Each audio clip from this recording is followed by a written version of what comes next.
I am joining you guys today with Steve and Virginia Haab, absolute legends. To be honest, it's just almost a selfish, it feels like a selfish for me just to get an hour with you guys. I tricked them into having a podcast with me so that I could have an hour talking with them. Almost feels like. But let's start with this. My younger brother is getting married sometime this summer. We're still waiting for the proposal. It should be happening this week. We don't really know. Probably by the time this gets released, we'll know.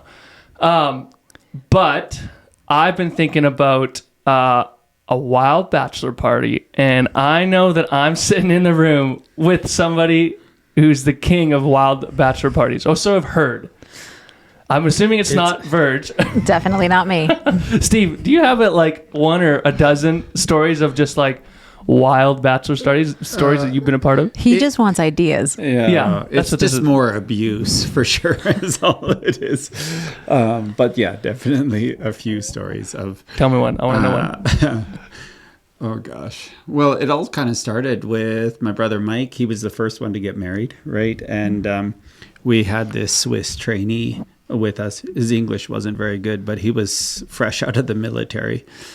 And we had all this idea. We met at the old Boston Pizza where the sushi place is. Yeah. Down the Main Street. And we were sitting there, and all of a sudden Mike's like, "Oh, I just got to go to the washroom." So he kind of tried to give us the slip, right? You know, he tried to leave. Oh yeah, and he was successful. Jimmy? Did you know Jimmy did leave his bachelor party? Really? Yeah, they Smart stripped guy. him almost naked, and he ran, a couple blocks. I think it was actually a couple kilometers. He ran to no, it was a couple kilometers. He ran all the way to where he lives now, Nana Price's, from town. Yeah. And sorry, I'm cutting you off. And like brother, when we were in Texas for Luke Nobles, he did the same thing in his underwear, bare feet. He ran like a couple miles. Super smart. So Mike did the same thing? Yeah, totally. So he gave us the slip, and so we were a little bit taken back for sure, and so we all split up and we're trying to find him. And okay, wow, it was kind of pre-cell phone, right? So we're all like touching base and getting a hold of each other. Where is he? And blah blah blah. And finally, we track him down, kind of heading towards Casey's pub, or like heading towards the airport. And he's on foot booking it, right? And so all of a sudden a van pulls up, and we have this Swiss trainee with us, and we're like, "Get him!" And he's like, "Oh, okay." Like, didn't understand exactly what we wanted. And so he barrels at Mike, this big dude, so he got him fresh out of the army, and tackles him on the asphalt in a dead run. And we're like, "Oh, a bit harsh."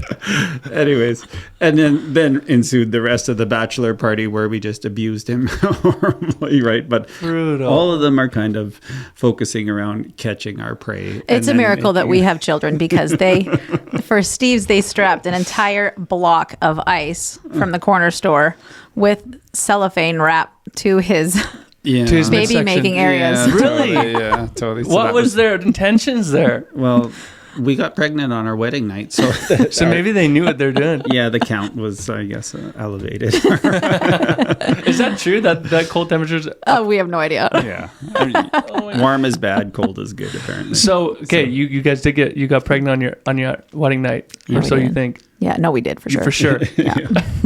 And that was not the plan. We didn't really have. We didn't really have one. How old were y'all when you got married? By the way, I was 21. So I'd be 25. 20, Yeah. 25. Wow. Yeah. Wow. Well, okay. Well, you guys are probably some of the most authentic, amazing, and wild people that I know and that I look up to. And honestly, I think it would be for our listeners. And I would say this even just up by honoring you guys. I think a lot of people have maybe felt your impact in this city or known of your past business, Haab Homes, such a big name that you guys represented. But I feel like I can quite easily say about y'all that if Fort St. John was to have a face, you guys would be one of the faces. I really feel like you guys have just been here for so long, such rich history, and such integrity, I think, among people here. And so I wanted to just back it up a little bit. And honestly, I don't even really know, because y'all came to Evangel. When did you start going to Evangel? Gavin was 2, right? No, born. No, I was pregnant for him actually. So What's he, 22 now? he's about to be 20. Yeah, so 20 years ago. Yeah, so or he did turn 20. Yeah. Yeah, so I only came to Evangel 10 years ago. So I don't even really, I came in late to some of your guys' story. Just, won't take the whole time, but kind of recap your story a little bit. Virg, you're from the States. You're not even from here. Steve, did you grow up here? Yeah. You born did? and raised, yeah, totally. Give us a quick recap. Do the we always do this in ministry school. Give us your 1 minute testimony, 5 minute testimony, or your hour testimony. We won't do the hour today, but like, what's your 5-10 minute testimony or story? You want to start? Well, yeah, everyone heard, I guess, born and raised here, right? Yeah. Dairy farm just past the airport. Mm-hmm. And raised in a Christian home, right? High school year was pretty rough, right? I was super selfish and kind of got off the rails to the point where got heartbroken, right? A little bit, right? Sitting there and my dad's like, you just got to go figure yourself out. So he threw a plane ticket on my breakfast plate. No way. For like 10 days later, I looked at it. I'm like, I'm going to Switzerland. He's like, yeah, you're going to Switzerland. No way. It was a rough go, right? And so I took his advice and grabbed that ticket and went. I came back and Club X was kind of starting. So I was in Switzerland for 9 months, I guess, did a little traveling. And at the end of it, Club X was going, and that was a kind of a youth group setup or whatever. It was kind of really something organic, I guess, right? And had an encounter with the Lord where I truly... This is in Switzerland? No, this is back in Canada. Back. Okay, wow. And started just eating, sleeping, drinking, everything that the Lord had, for me there. Wow. And finally decided, I'm going to go to Bible school at 23 years old. You went to Bible school? I didn't know that. Yeah, and so I went down to Montana Wilderness School of the Bible where I met Virg. Mm-hmm. And okay, I didn't know that. Then we tag teamed a second year of Bible school in Camrose, Alberta. Wow. And got engaged. And there's a ring by spring type of deal. Mm-hmm. Yeah, totally. Wow. Yeah, and so Bible school lived up to its bridal name. Yep. And then that summer got married and started a company all at the same time, and we just kind of hit the ground running for sure. Pregnant, honestly, we got married, and then like about a week in, Virginia was just sleeping almost 20 hours a day. You're like, is this what you're always like? Oh, I was looking at the marriage contract going like, is there something in there? I got duped here. Because she was so outgoing before, right? You got her pregnant. Yeah, we actually climbed mountains and did all sorts of stuff in Bible school for 2 years together. And then he wanted to go on our honeymoon. He wanted to go and do stuff like paragliding and all these things, and I'm just sleeping in the tent. Yeah. Really? So first trimester made you really sleepy? Very sleepy. Very sleepy. Oh my goodness. So you mentioned Switzerland twice, this one fellow you knew, and then going off Switzerland, that's a part of your heritage, right? Yeah, totally. Okay. My parents are Swiss, so that's so cool. Yeah. Wow. Okay. And Virg? Yeah. So I grew up in Michigan with a big family. There was 15 of us kids, and we just roamed the woods and climbed trees. And it was really cool because I actually just learned that my maiden last name means woodland. Which is what? Which is Loy. Loy. Okay. Yeah, and it means woodland. And okay. And it's cool because... Is that why you named your I didn't Airbnb? even know. You didn't know? I didn't even know. I named our Airbnb Woodland 2 years ago. Oh my goodness. And just found out that my maiden name means woodland. Is so cool. That's the Lord of anything. I know, That's so cool. And then he brought me back to like so many memories with me just adventuring with him in the forests growing up. And so it was super fun. And then, my sister, my oldest sister, she had this brochure for the Bible school in Montana. Yeah. She's quite older than me, and I was 12. I remember she got it, and she was like, I would never do anything like this, and threw it on the counter. And I picked it up, and I said, oh, I'm going there one day. Really? When you're 12? Yep. And so I put it in my sock drawer, and I went and met this handsome guy there. Wow. Yeah, it's good. That's so crazy. Followed, and then he cross-border shopped, and... Yep. Cross-border shopped? Yeah. For a wife. Oh, Drug me up here. He promised me the mountains. Yeah. The duty, though, on cross-border. Yeah. yes.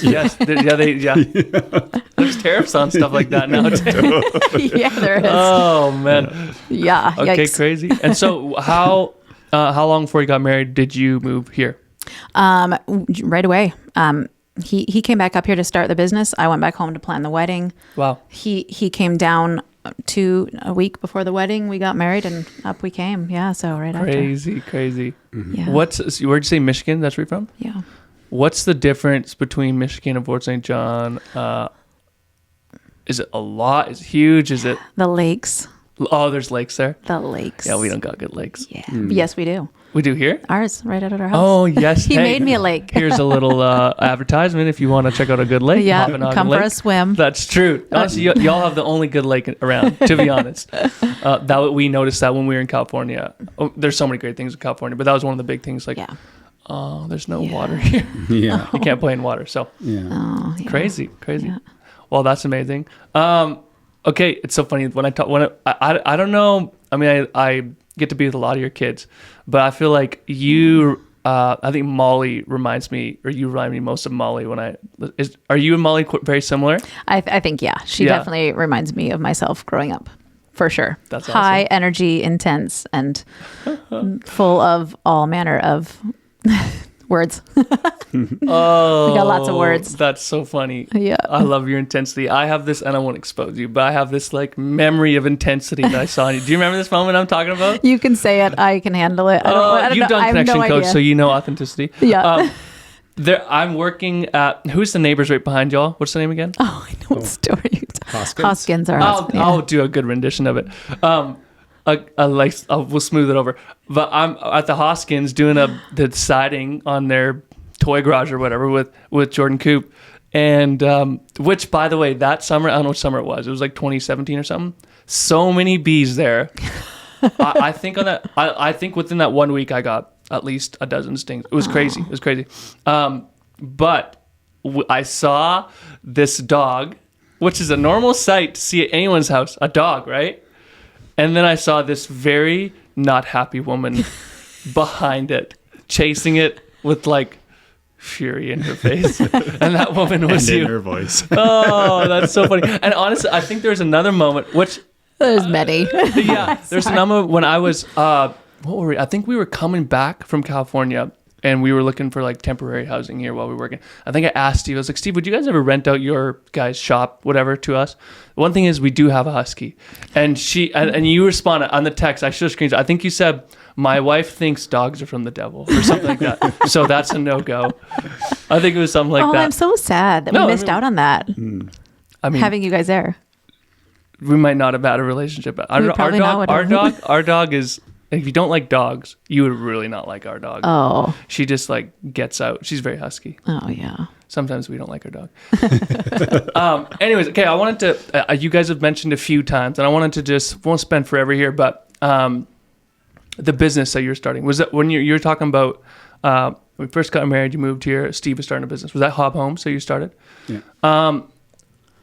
I want to dive into that a little bit. I want to also just even honor you guys as kingdom entrepreneurs, and not just people that can make a quick buck, but somebody that knows how to create prosperous environments for people and sustain families, feed mouths, and create a business with integrity. Isn't that like the slogan of your company, or wasn't it something with building homes with integrity? Building trust. That's what it was. Trust, Building trust. Yeah.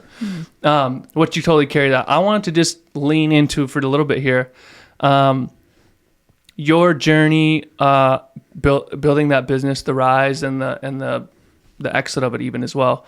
Some of the stuff the Lord has taught you. Some of the, tell us a little bit about that. What was Haab Homes like starting it? The dynamic within you guys as you're going through those early years of probably all nighters and all that kind of stuff.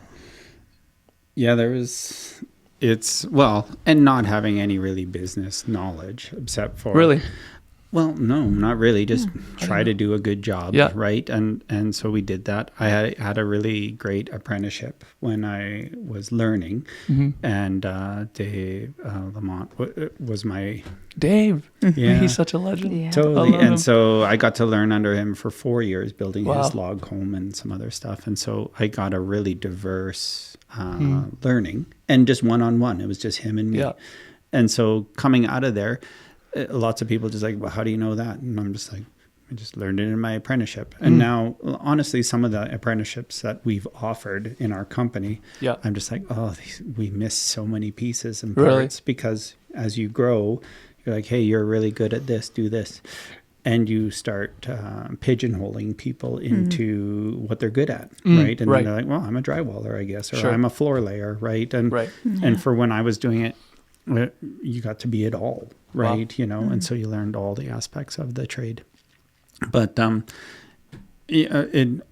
really intent on growing, right? Like that, right? I needed a helper, and then they were really good. And after 2 years, you needed 2 more helpers, and they ended up starting to be really good. And and all of a sudden, before you knew it, like at the peak, we were over 50 staff, right? Yeah, and so, which actually the Lord sent such incredible people to Haab Homes, like incredible, so many amazing guys, and that's what all of them said. Working, that's what they loved about Haab Homes was the team.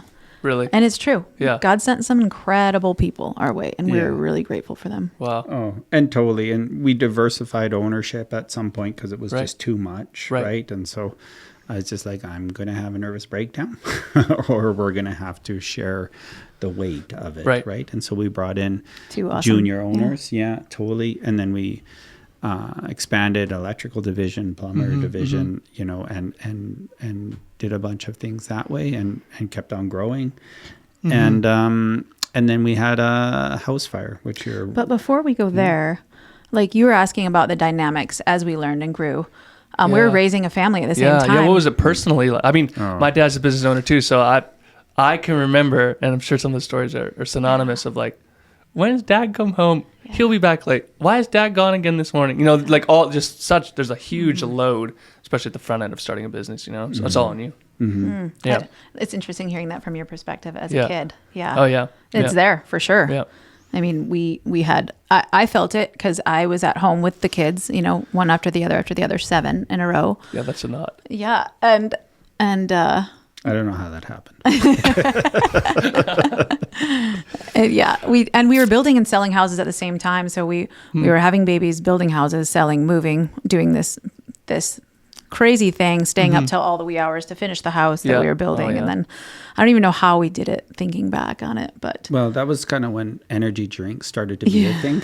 Were you an energy drink guy? Excess. I never was, but Excess was what was your go-to brand. Drink? Which one? That's what it was called, Excess. Excess. I think really? Joel and Gigi actually put us on to Oh it, yeah, actually. Joel and Gigi back in the day. Bus? Oh yeah. They're just like, you got to try this drink, and I'm just like, That's why Steve way. has gray hair. yeah. That's so great. I honestly have never liked energy drinks. If I can find, do they have those anymore? Are they good? No, no. And you should not drink those anyway.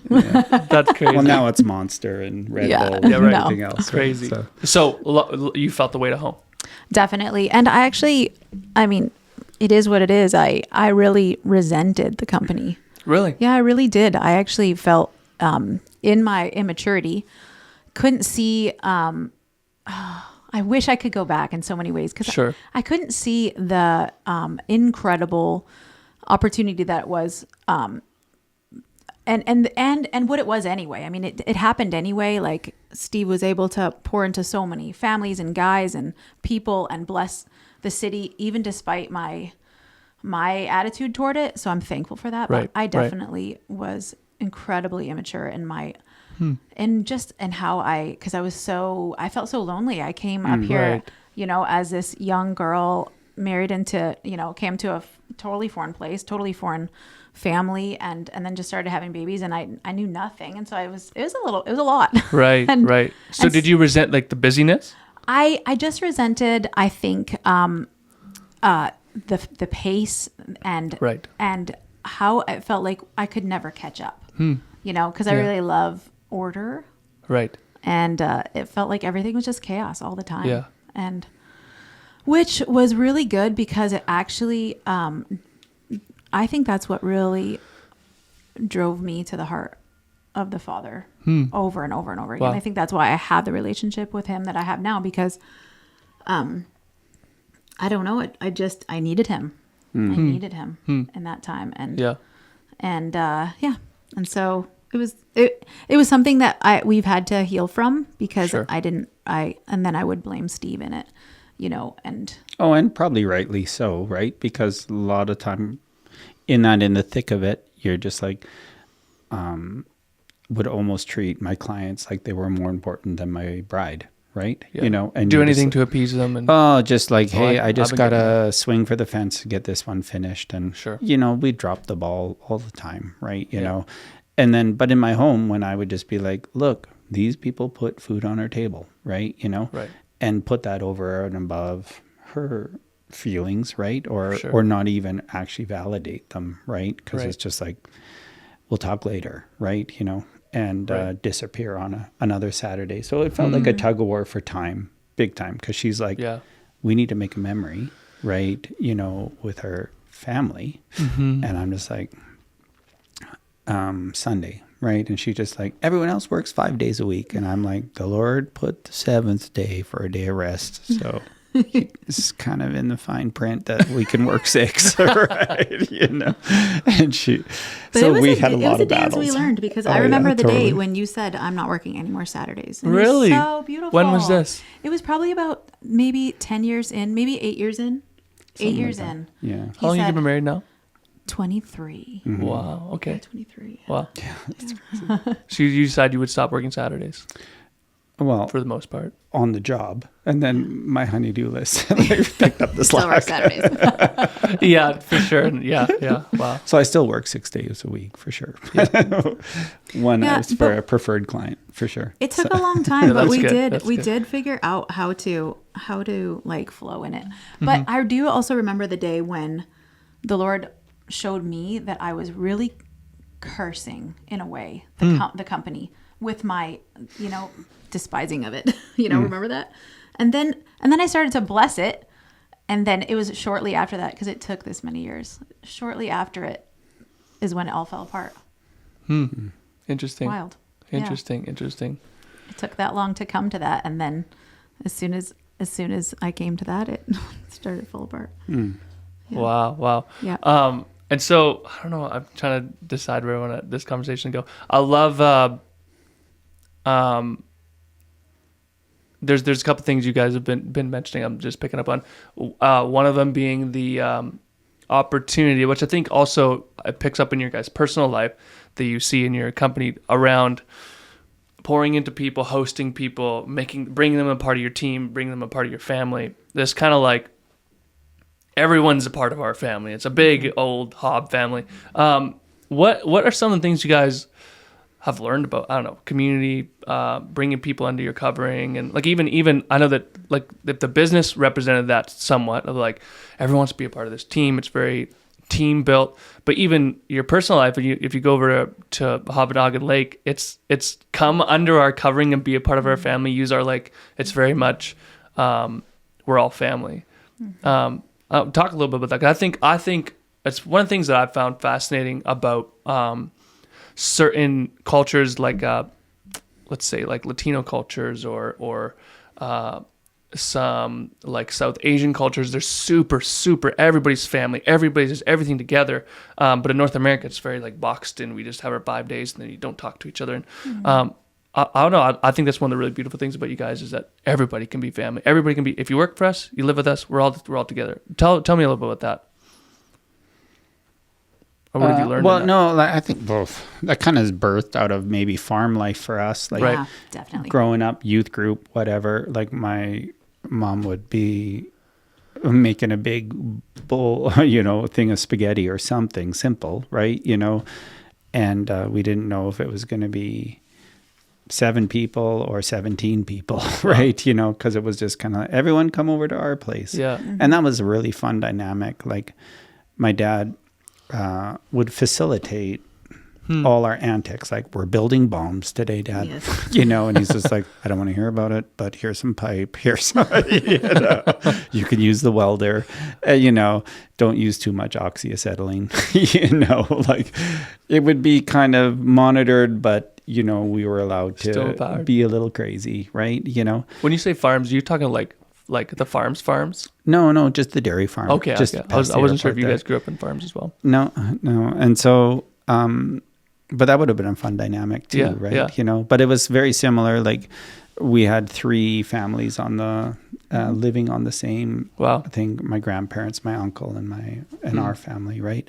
And it was chaos. Like, it was really busy, right? You know, always someone coming over, always a friend, right? Yeah. And having older brothers, you always got to hang out with people cooler than you, right? You know, and so you kind of glean a bunch of that, and then you bring your friends in, and they're like, "Whoa, you guys, this is fun," right? Yeah. And so it was always something unique because not very many people lived on a farm. So, it for sure came from that. Oh, I think so. You had that in your DNA coming into our family, and he always dreamt of land, and so Steve kind of had roamed our land as a kid, chicken hunting. Yeah, poaching chickens off the neighbor's property. Really? Oh my goodness. So then when it came up for sale, he jumped on it, and it's kind of connected to his family farm. And it kind of just felt like that same atmosphere that you guys had. You definitely brought that. I didn't have that so much. You had to kind of teach me how to flow in that for sure. Well, but you love hosting people. Yeah, love hosting, love feeding. Yeah. But you definitely had to encourage, be like, no, we're going to open our doors. Yeah. You did. It was fun. And lots of people like that worked for us or whatever. Some of them were displaced here and there. And there's some horror stories where it's just like, I invited you into my family and what have I done? But then they just teach you about who you are, right? And usually 99% of the time it would teach me how selfish I still am, right? You know, and I'm just like, ooh. And sometimes that's really not a fun thing to face, you know, like as you're growing up. Well, it's good. It's the most healthy thing in the world, right? You know, I think to face your own selfishness, right? And then just come to terms with it over and over as you're in that refining process or whatever analogy you want to use. But 90% of the big shaking moments in my life is realizing that I'm selfish, for sure. Yeah, totally. Yeah, and then purposefully choosing. Yeah, making corrections for sure. Totally. Yeah. But we do love having people on the land. I feel like I remember Tanya she shared a dream with us that she had about our land one day. That's a good voice to listen to. Yeah, she is a good voice to listen to, actually. She came and said, hey, I had this dream that you had this huge arena, and there was all these different slots and spaces in this arena, and you just opened your doors to the whole public, and you invited the entire community of Fort St. John into your arena on your land. And that was the dream. And she said, there was so much joy in it. And I remember that to this day, because it kind of was a little bit of like it was definitely a prophetic word over our space. And we've always wanted it to be very open to people. Didn't know how that would look. We always loved seeing people have fun and seeing people enjoy. And we still don't know what it's supposed to look like. We still don't. Totally. But I think like the joy of like lots of people like, why did you do this? Or why did you do that? Yeah. And you just stop and you listen and someone's laughing or goofing off and listening. And I'm just like, oh, and Virg is like, what's going on? I'm just like, it's payment in full, right? You know, like all the work, right? Sometimes just for like 10 minutes of fun. Yeah. And so you just kind of like, not that I'm looking for a payment, right? You know, like, but it's just the reward. Yeah, I get that. Right. I totally get that. Yeah. I enjoy that like big time for sure. Oh man, that's so cool. I love that. Well, you guys definitely live, you play big. You embody the Fort St. John play, work hard, play even harder. Yeah. Definitely. I love the, going out to your guys's, having pond days, or even like when we'd have the church barbecues or out there. And whatever you have, the rope swing, whatever. And then we go to the back, and there's even more dedicated. Like, actually went and got a hoe and like built a play thing. You spent hours. I just love that thing. That's so awesome. I think that's so cool. Tell me a little bit about. I think I want to know this. How do you? I'm thinking about like your business and how you do things, and then even like I find it interesting. You're talking about the narrative of Steve being so busy at the front end, and then 10 years in saying I'm not going to work Saturdays anymore. And then at some point, several years ago, maybe 5 years ago, you all went sailing for, how long was that? 6 months? 5 months? 3 months? It was only 3. Yeah, it was only 3 months. Yeah. Crazy. Yeah. Felt like forever, but. That was in the Caribbean, right? Yeah. Yeah, so you guys went sailing. And from what I've like gathered from your kids and some of the stories I've seen or heard, pictures I've seen, super marking and memories were made. But you just went and did it. You just went and did something big. Well, by the way, what was the heart behind that? Like, what was the heart behind, like, let's just go sailing and take 3 months definitely off? Yeah. Was the heart behind that. I was really scared. I had a lot of fear around it. I think everyone was scared for sure. Yeah. All my kids, you hear all the stories afterwards where they were like asking their aunties, like, don't let me go with my dad. Really? Well, Steve and I can't swim. You can't swim? We cannot swim. No, okay, stop. We can swim. Actually, we like, almost drowned each other on our honeymoon. Actually. What's the story? Tell me the quick story. We almost drowned. There was flies, huge flies in the Upper Peninsula of Michigan, and they were eating us alive. And so we're like, let's go in the water.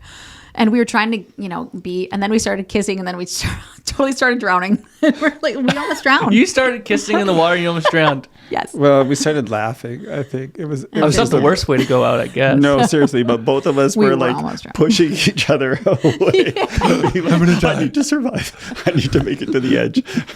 So our kids know that about us, and so they're like, you are taking us into the ocean, and you don't even know how to save us if we start drowning.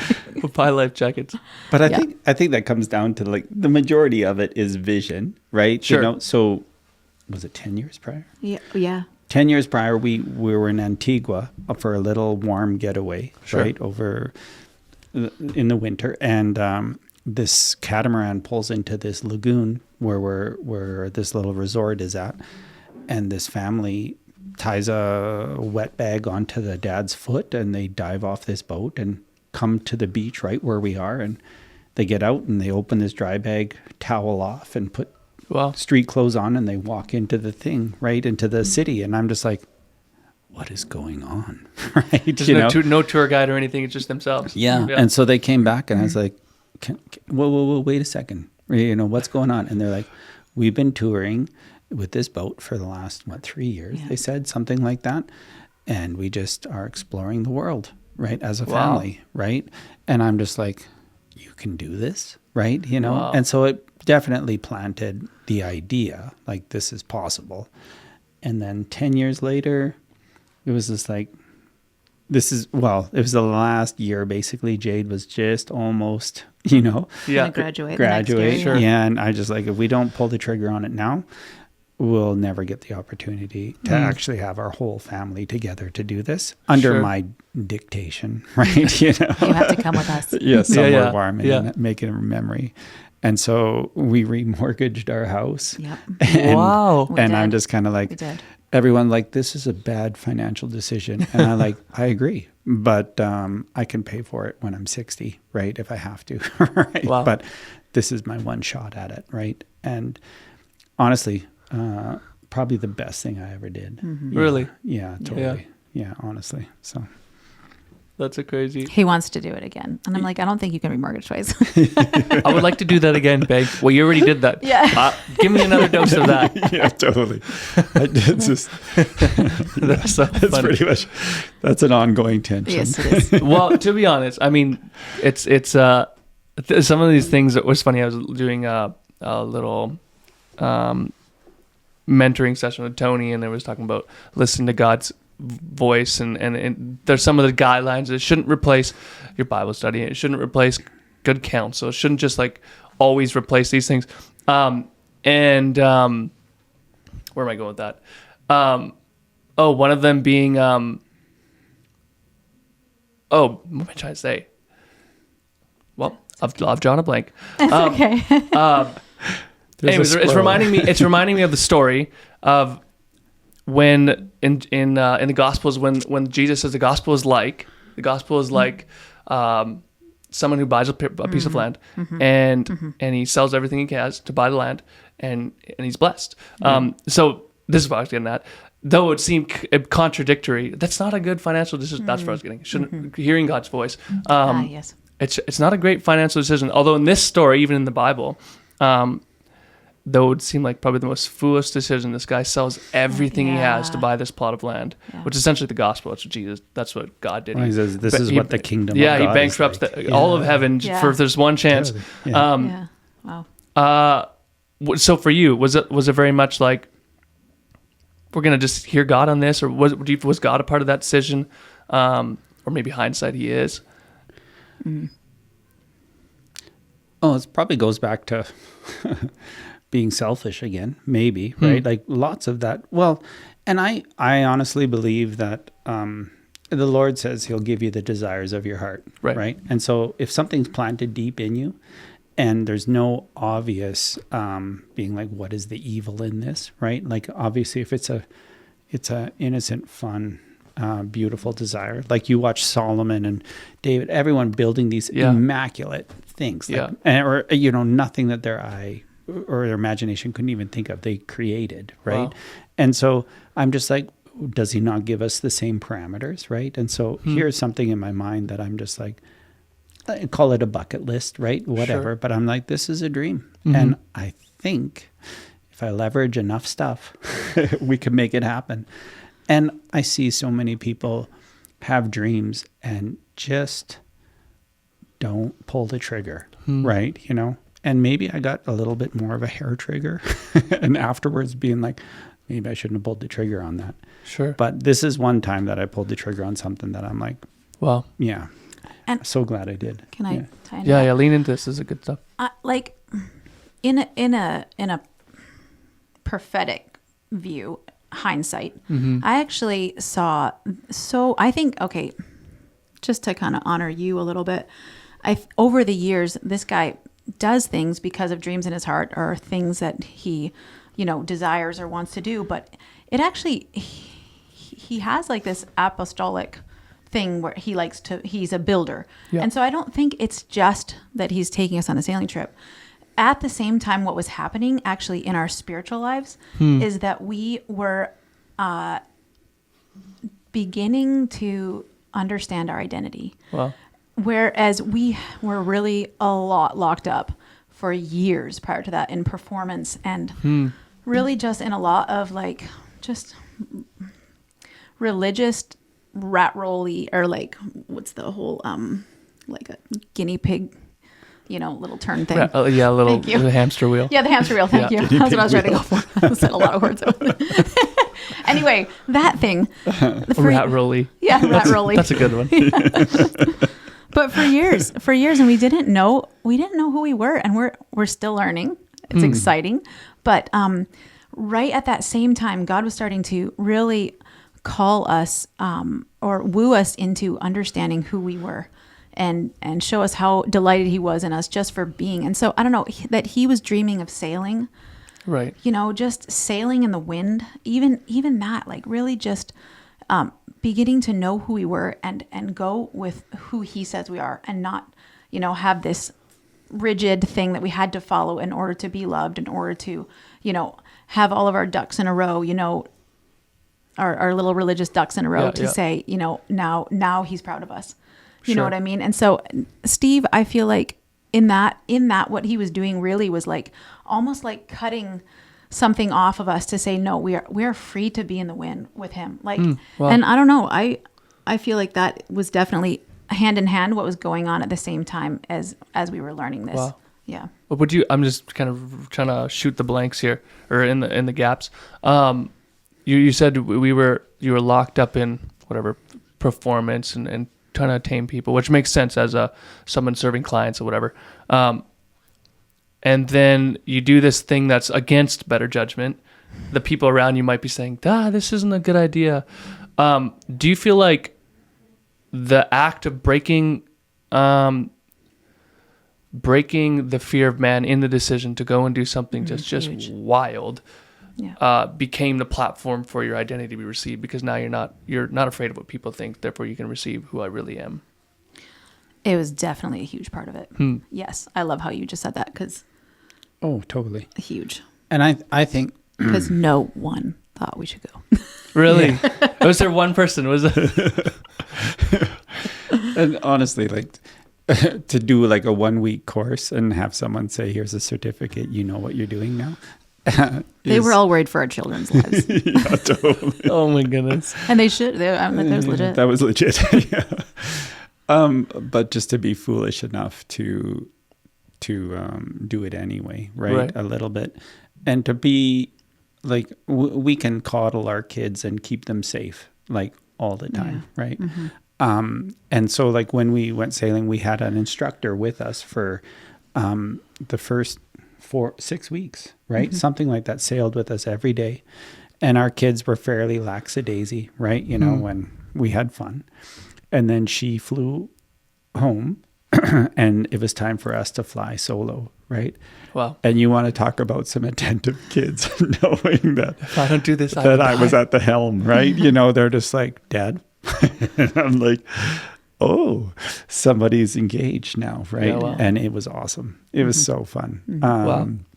But like, I don't know where I was going to go with that. I had a side segue there, but Yeah, you were talking about fear and giving them permission to, or just setting them free instead of keeping them, you know, the fear thing of, that's why people didn't want us to go, because it was dangerous. And oh yeah, totally. yeah.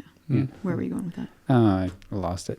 Okay. Well, that's cool though. I love that. I think that's super cool. What do you feel like that? I mean, parenting. I'm just a young parent, but parenting is so much more than just a moment. But within that moment, was that significant to your relationship with your kids? Like those 3 months, were they significant in what you learned about parenting and what?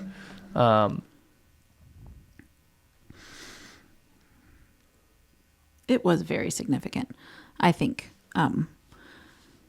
Our kids would say, and they do, they come back to it so much that it's kind of almost painful, actually, because we're like, oh, wow. If it was that impactful, Wow. 3 months, you know, in all of a lifetime of childhood, it's like, oh, wow, it makes you wonder, you know, oh man, could we have, and should we have done more things that are just so wild and crazy and alone and, you know, home. And I think maybe because the same thing similar to you, hey, where's Dad this morning? Sure. Right? Yeah. And is he coming home? Oh, he's going to be late. And so for my kids, I think that's kind of Your presence there was part so and huge, parcel, Yeah. right? You know, Yeah. and then to segue out 3 months of like, let's play, Wow. right? You know, Wow. let's go snorkel, let's go spearfish, let's go play. And for me, it was just like the first couple weeks on the boat, like it was like throwing a couple cats in a bag. It was like claws were out and everyone's, you know. And then all of a sudden that kind of simmered out and all the little chips got knocked off because it's tight quarters, right? Yeah. And I think the very things that annoyed you about your children, right? Which, you know, they'd be surprised. I annoy you, Dad. It was the very things that kind of endured you to them afterwards, Wow. right? You know, like Wow. the things that just grated you when you're busy was the things that you're just like, oh, you're fun, right? You know, and so that was really cool. Actually, a lot of moments like that, where the very thing that kind of rubbed you was the thing that you end up cuddling up on the front trampoline or whatever, Sure. and just kind of enjoying each other's company. you Yeah. know, hands down.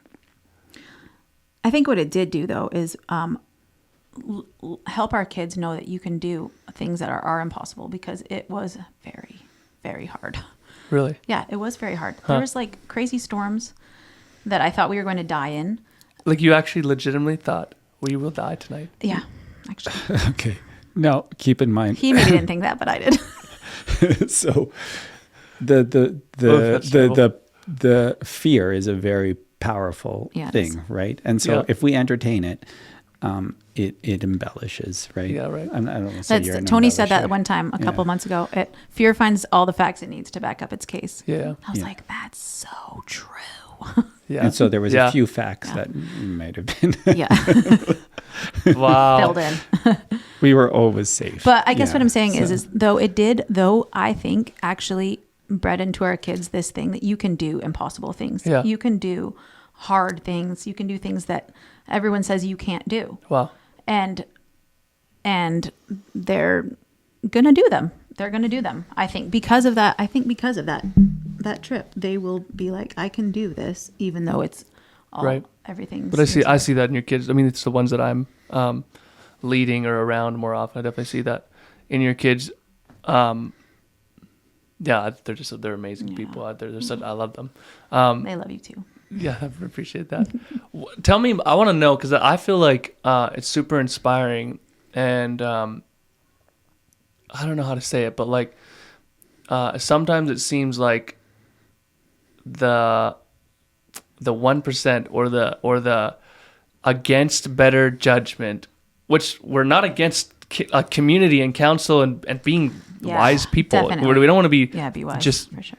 a lone wolf, silly people. But then at the same time, you have these like absolutely like transformational experiences or moments or whatever in your life. And me and my wife have had tons of those. Mm-hmm. Our whole story has been full of those. Yeah. Love Breaking off our engagement, getting back together, and moving across the world, and doing this, and blah blah blah blah blah blah blah. Buying a house, shouldn't buy a house, all this stuff. Yes.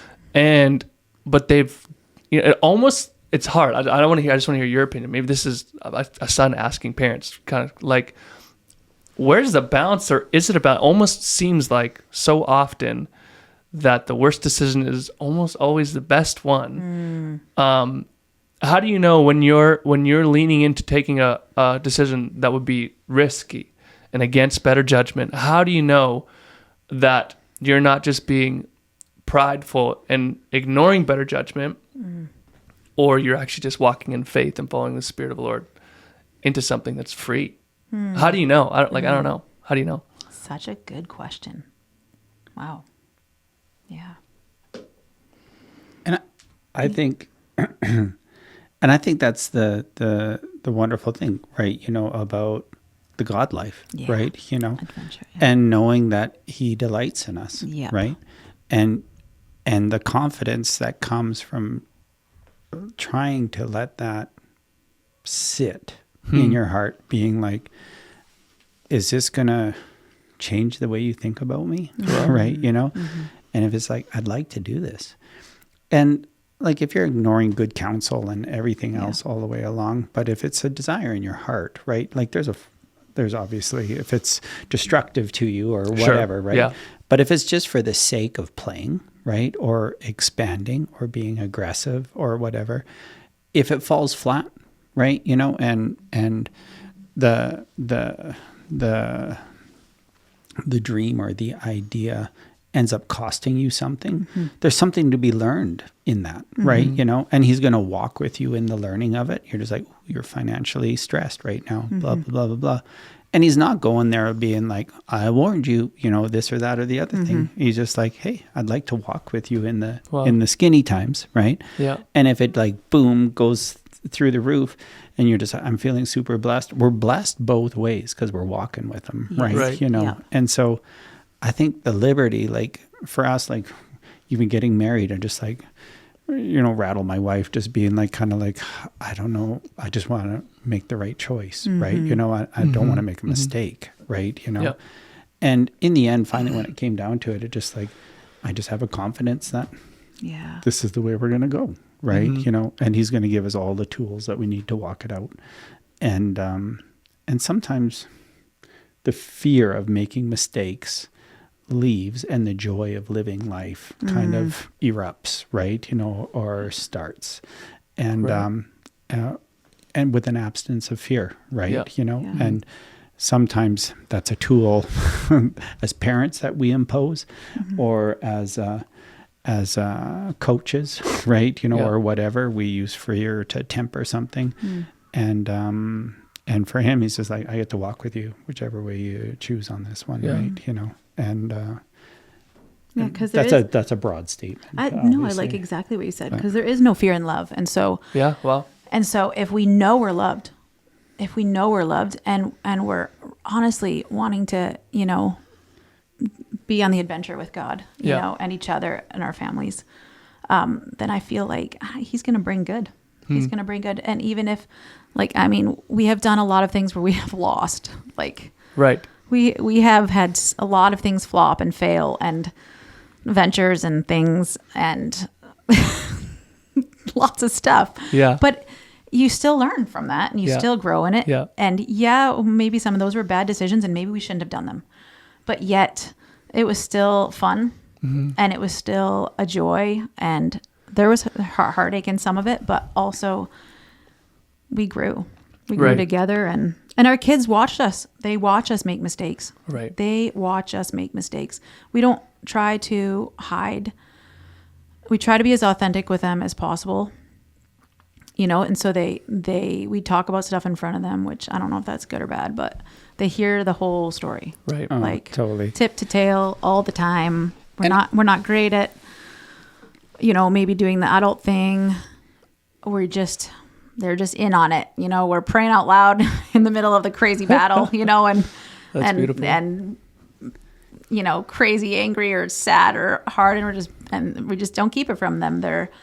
And so I don't know if that's answering your question of I feel like just living it with them, the ups and the downs and the joys and I think this is what God is saying. I think he's leading us here. Right. I think he's okay if we make this decision, Right. And I think they see the power in saying yes, right? So all of us have been brought to the edge. I'm going to buy my first house. Sure. And sometimes you get there and you're just like, pull the pin. You want to run, right? You get brought to that edge where your fear, anxiety, all this, what if the market crashes? What if this, all these fear thoughts start bombarding you. And all of a sudden you're just like, I'm going to go for it anyway. Yeah. Right. And sometimes it's a good story. Sometimes it's a bad story, but either way, it's a story. Yeah. Right. But to say no and to continue to rent or to do something else, right. It sidesteps all his promises to us, right? Wow. Because we've let fear rule us, right? And it's predictable and everything else, but it's not where he wants us, right? And so one thing, a company phoned us, right? And they're just like, hey, we have all this styrofoam, right? And it was the hugest thing. He sent me a picture of it, and I'm just like, oh. He's like, the only reason is, and I saw one little part of it that I wanted, right? of all this styrofoam in the photo. And I'm like, sure. And he's just like, it has to be gone in 2 weeks. I'm like, no problem. And so I said, yes. Right. And most of it was garbage, right? Literally, but there was a little bit of good in it. Right. Yeah. Yeah. And by the end of it, I didn't realize that there was multiple photos in this. How it comes like a deck of cards, photos. I just saw the first one. Yeah. And it ended up being this horrific amount of styrofoam. My wife. Way more than you thought. Oh, Lord. It was crazy. Actually, mountains. Mountains. So there was styrofoam. There was some good styrofoam in there? Is that what some good in it. Yeah, totally. For your spray foam. Is that what you're talking about? Or No, just for construction or whatever. Okay. And so semi-load upon semi-load upon semi-load of this stuff starts showing up. And my wife is like, what are you doing? Right. And what have you done? It was making the beautiful venue into a mountain of styrofoam. Yeah.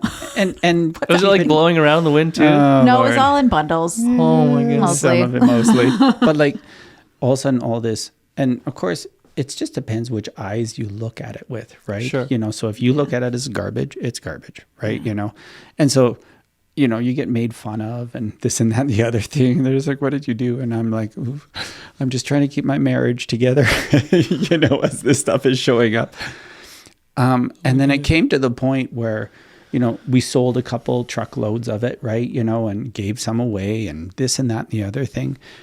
And it just kept coming and coming and coming. And to the point where I had a Zoom boom stacking it as high as I could, well, not as high as I could go, but 20 Very feet high. high. Right? And running out of room.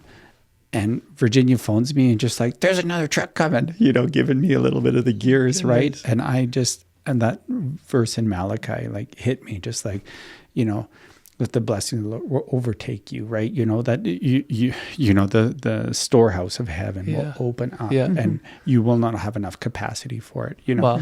And you read that sometimes, and you just kind of scoff, like, when in my lifetime is the blessings of the Lord going to overwhelm me, right? Sure. Or overtake me, or be too much. And here I'm trying to find a place to put this blessing, right? And running out of space. And I honestly got choked up a little bit. I'm like, Virg, it's happening, right? And I have this moment where the blessing of the Lord is overtaking me, where I don't have enough room to hold it, right? And it's just simply from saying yes. And in turn, something that's garbage to someone else's eyes, becomes a blessing to ours, right? Because someone else, is like, hey, I need some of that. And you're like, perfect. Do you still have a ton of it? Oh, yeah. Yes. Yeah. Do you guys just sell it to people when they need it? Is that what you do? Yeah, totally. Oh, okay. But it's fun. It'll Lord, probably next go on the time- roof of this church, actually. Really? It Well, will, actually, yeah. For when we re-roof. that's so funny. We have enough. It's still a mountain. That's so funny. I love that. No, that's so good. I was listening to Bill Johnson says this thing just on the idea of. I love how you. It wasn't profound, but it's the same. That's that spirit of I think this is what God is saying. I don't really have any other assurance other than like how else am I supposed to know? I think Bill Johnson said this thing something like you can play it safe or you can not take risk and your friends will call you wise, but you won't move